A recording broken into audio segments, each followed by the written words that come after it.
দেড় দশকেরও বেশি সময় ধরে পশ্চিমবঙ্গে মমতা বন্দ্যোপাধ্যায়ের একচ্ছত্র রাজনৈতিক ক্ষমতার মূলে ছিল তার চিরায়ত স্লোগান মা, মাটি ও মানুষ।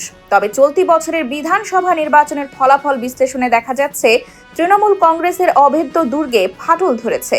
এর পেছনে 5টি কারণের কথা উল্লেখ করেছেন রাজনৈতিক বিশ্লেষক ও সাংবাদিক সংস্তুতি নাথ। নির্বাচনী ফলাফল অনুযায়ী বিজেপি বর্তমানে 160টিরও বেশি আসনে এগিয়ে থেকে ক্ষমতার জন্য প্রয়োজনীয় 148টি আসনের গণ্ডি অনায়াসে পেরিয়ে গেছে।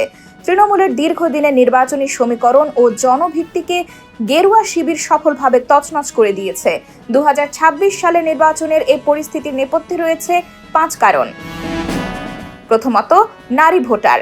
এতদিন পশ্চিমবঙ্গের নারী সমাজ তৃণমূলের বড় শক্তি ছিল লক্ষ্মীর ভাণ্ডার ও কন্যাশ্রীর মতো প্রকল্পের কারণে। তবে এবারের নির্বাচনে নিরাপত্তা ইস্যু, বিশেষ করে আরজি কর মেডিকেল কলেজের ঘটনাকে কেন্দ্র করে জনমনে ক্ষোভ তৈরি হয়। বিজেপি এই ইস্যুকে সামনে এনে নারী ভোটের একটি অংশ নিজেদের দিকে টানতে সক্ষম হয়েছে। দ্বিতীয়ত, মুসলিম ভোটে বিভাজন।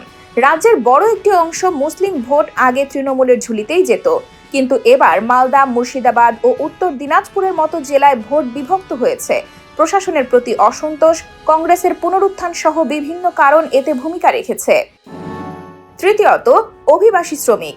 ভোটের সময় ভিন্ন রাজ্য থেকে বিপুল সংখ্যক শ্রমিক নিজ এলাকায় ফিরে আসেন। বাইরের রাজ্যের অভিজ্ঞতা তাদের ভোটের সিদ্ধান্তে প্রভাব ফেলেছে এবং গ্রামীণ রাজনীতিতে নতুন পরিবর্তন এনেছে। চতুর্থত, মতুয়া সম্প্রদায়।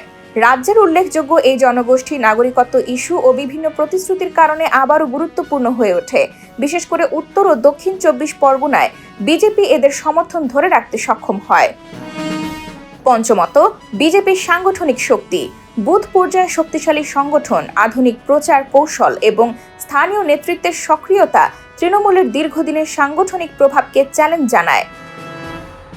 সব মিলিয়ে এই 5টি কারণ পশ্চিমবঙ্গের রাজনৈতিক মানচিত্রে বড় পরিবর্তন এনেছে এবং বিজেপির অবস্থানকে আরও শক্তিশালী করেছে।